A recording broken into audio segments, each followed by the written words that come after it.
La sécurité routière, ça concerne tout le monde. Quelques renseignements avec le délégué du ministère chargé de la sécurité routière. En attendant, facilité sur le tour. Délégué du ministère. Il faut que tu chantes. Je connais pas les paroles.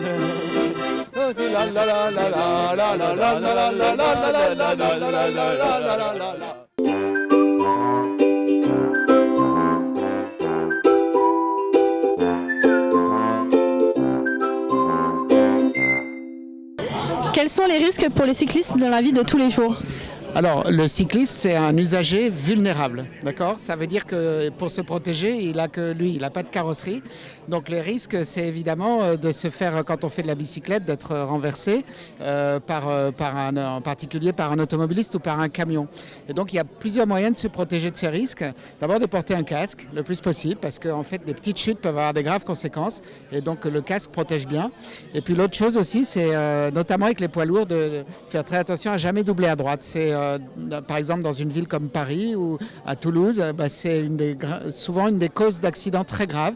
C'est qu'on a doublé un poids lourd par la droite et le poids lourd vous a pas vu, il ne peut pas vous voir, il a des angles morts. Et donc voilà, ça c'est les principaux risques. Et puis sinon, il faut faire attention à toujours bien maîtriser sa bicyclette. Voilà. Quels moyens sont mis en œuvre pour limiter ces risques ? Alors d'abord la formation à l'école. On va développer maintenant beaucoup plus la bicyclette à l'école. Et puis les autres moyens, c'est comme sur ce qu'on fait sur le Tour de France, c'est l'opération La route se partage. C'est l'idée d'expliquer aussi aux automobilistes qu'ils doivent bien s'écarter quand ils dépassent un vélo. Quelles sont les règles des automobilistes envers les cyclistes et quelles sont les règles des cyclistes envers les automobilistes ? Alors la première des règles, elle s'applique à tous sur la route, c'est le respect. C'est de respecter les uns les autres parce qu'on partage la route en fait.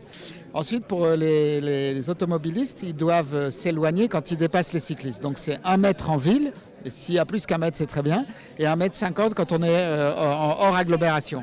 Et il faut savoir un point très important, c'est que les automobilistes ont le droit d'enjamber la ligne blanche pour pouvoir s'écarter d'un cycliste quand il le dépasse. Donc ça, c'est une règle essentielle à savoir.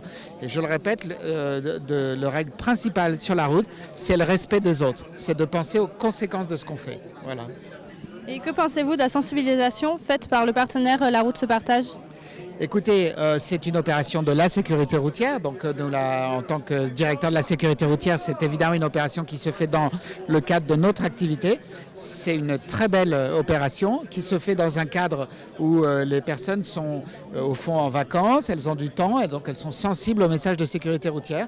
C'est pour ça que depuis 2 ans, on a renforcé notre partenariat avec la société qui organise le Tour de France, ASO. Voilà. Merci. Je vous en prie.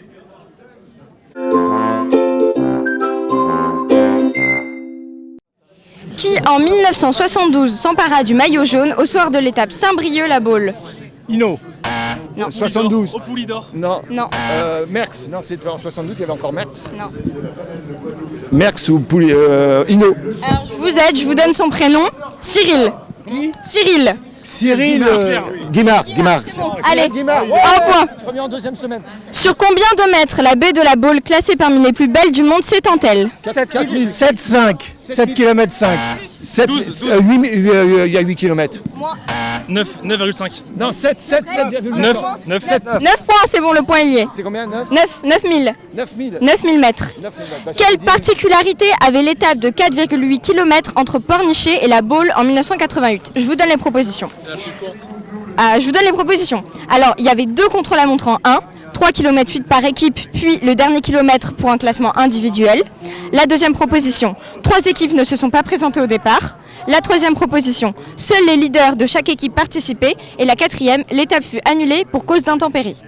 C'est possible. Étape annulée, faute d'intempéries, parce que c'est la Bretagne, faut pas oublier. Non, ça aurait pu, mais non. C'est pas ça. Alors voilà, c'est. La première réponse. C'était donc une étape un peu particulière. On va pas dire du mal de la Bretagne. Et alors, après. Depuis combien de fois la Baule sera ville-étape cette année ? Depuis combien de fois La Baule sera ville-étape cette année. Ça fait 3 fois, la 3e fois. 3 fois. 3 fois. Plus 5. 4, c'est ça. C'est 4 fois que la Baule. 4 fois. Combien d'enfants ont participé à la Baule à la dictée du Tour en présence du navigateur Loïc Perron ? Entre 150 enfants et 350. 280. 150. Plus. Ah ouais, entre 150 200. 200. Moins. 190. Moins. 185. Moins. 170. Ah, presque un petit peu moins. 168. 166, allez, c'est bon, on vous l'accorde, on vous l'accorde. Quelle célébrité est licenciée au vélo club de Ruisse à Sarzeau? Joe Wilfried Tsonga, Michel Drucker, Nicolas Sarkozy ou Vianney? Nicolas Sarkozy. Vianney. Pas Vianney. Sarkozy. Sarkozy, c'est ça. Félicitations. Nicolas avec nous. Surtout avec Carla. Merci. Voilà.